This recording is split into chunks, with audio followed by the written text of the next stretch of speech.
Have you struggled with suicidal thoughts ever? A couple years ago. Would you be willing to describe what happened? Worldviews have consequences. Some consequences are bigger than others. If your worldview informs you that some people are naturally superior to others, then you'll likely become a bully or sexist or racist. So, what are the consequences of a postmodern worldview? Is there a difference between true truth and someone's own truth? I think there is, but sometimes it doesn't matter. Is all truth valid truth? Yes. Do you believe in absolute truth? No. Do you think that some things can be proven? Yes. Isn't that absolute truth? The university system of our day has been infected with this kind of thinking where the idea is you get to choose your own truth, like it's some sort of choose your own adventure book where you get to pick your truth and nobody can tell you that their truth is better than your truth, substituting the word truth for the word belief. It is true that different people have different beliefs, but belief is different than truth. If I believe that I can fly like Superman and then I jump out of the back of an airplane without a parachute, my belief is quickly going to be exposed for the fallacy that it is, because I'm going to run smack dab into the reality of gravity. Reality doesn't change no matter what my belief system is. Unless your belief system actually corresponds with reality, then your faith is nothing more than a fantasy. Your faith is no better than thinking you can fly like Superman. Unless that faith is based or grounded in reality, it's not true.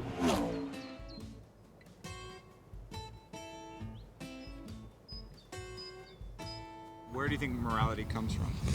Well, in America, it comes from Constitution, Judeo-Christian values, and yeah, I'd say those. So, I know this is a crazy example, Yeah. but let's say there's a culture that thinks it's really cool when you're 5 years old to have a ceremony where you stick, burning hot poles into their eyes, okay? Is that right or wrong morally? It's subjective. We kind of evolved from that because if you go back, like I'd say 3,000 years ago, that was just that's kind of sounds like a ritualistic approach to a boy becoming a man. Now it would be wrong, but back then, It wouldn't have been bad. No, not really. The idea that culture determines morality is an interesting concept, and it certainly seems to be a popular idea within the postmodern Western culture that we find ourselves in. But it is inherently flawed, and I think if we even think back through history at some examples, people would immediately say, well, okay, maybe culture should be the determiner of morality, but that culture was immoral. Times where you have brutal dictators who slaughter their own people, mass genocide, you have war, brutality, all sorts of bloodshed throughout human history where a culture decided that was okay, and yet we would say, no, that's not okay. So Nazi Germany, for example, do you think that they were wrong to kill 6 million Jews? Yes. Why? I guess because I was bred to think that it's wrong to single out a minority and kill them off. But maybe in other cultures that would be looked at as normal. That really is so indicative of the age in which we live and sort of the postmodern relativistic mindset. It leads you to say absurd things like that. And the reason we are repulsed by the thought of that is because we inherently know that that's wrong. And the reason we inherently know that that's wrong is because of the work of the law of God written on the hearts of men, their conscience bearing witness to that, Romans 2:15, this principle in which God has placed in everyone's heart a basic moral compass. And that basic moral compass always points north in the sense that it always points back to the character, the fundamental character of who God is. So we inherently know something's wrong. We don't need culture to tell us that it's wrong. The reason cultures, generally speaking, have a similar moral framework is because they all are made up of people who have that same moral compass.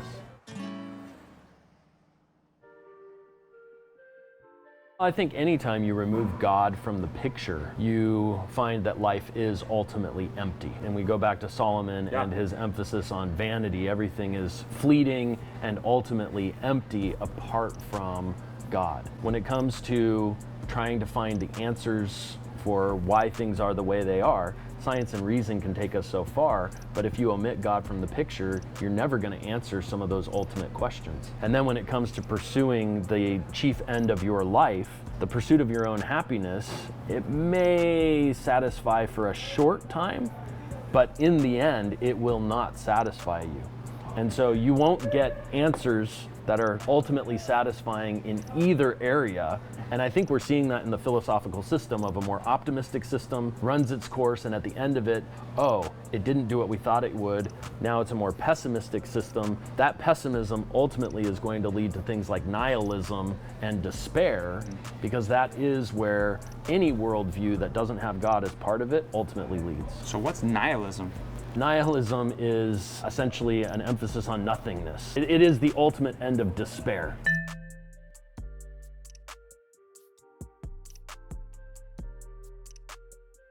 It is where atheism and agnosticism ultimately lead, because life apart from God is meaningless, it is empty, it is, in its end, hopeless. Seems like a lot of people are in that place right now. Their postmodernism has led them to that hopelessness. Have you struggled with suicidal thoughts ever? A couple years ago. Would you be willing to describe what happened? I mean, nothing really happened. It was just thoughts that occurred, and then like decisions on whether or not it was something I wanted to do. What made you feel that way initially? What made you feel depressed at the first place? I don't know, just like not really seeing why you're doing anything. Many in society do feel hopeless, which is why you see suicide rates, even among young people, going up.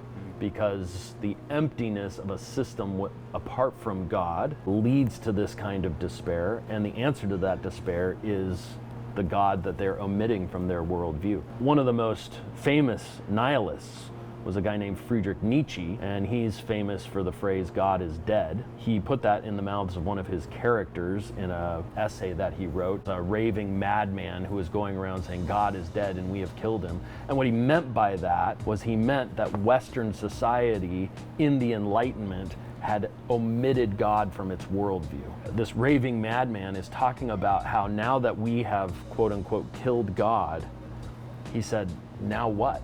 We're just floating around in space. We have no purpose for existence. We have no answers to our ultimate questions. And Nietzsche, as a philosopher, got a lot of things really, really wrong. But I think he understood that when you take God out of your worldview, well, now you're nothing more than a random organism floating around on this rock in space, aimlessly. When we break down the path of postmodernism, it isn't all rainbows and butterflies. Following this worldview to its full conclusion leads us to ultimately living meaningless lives. Postmodernism's endgame is hopelessness, a world that's pointless. And if it does lead to a dead end, what are we going to do about that? Where do we find real truth? Can real truth be reconciled to a postmodern worldview? Next on Road Trip to Truth.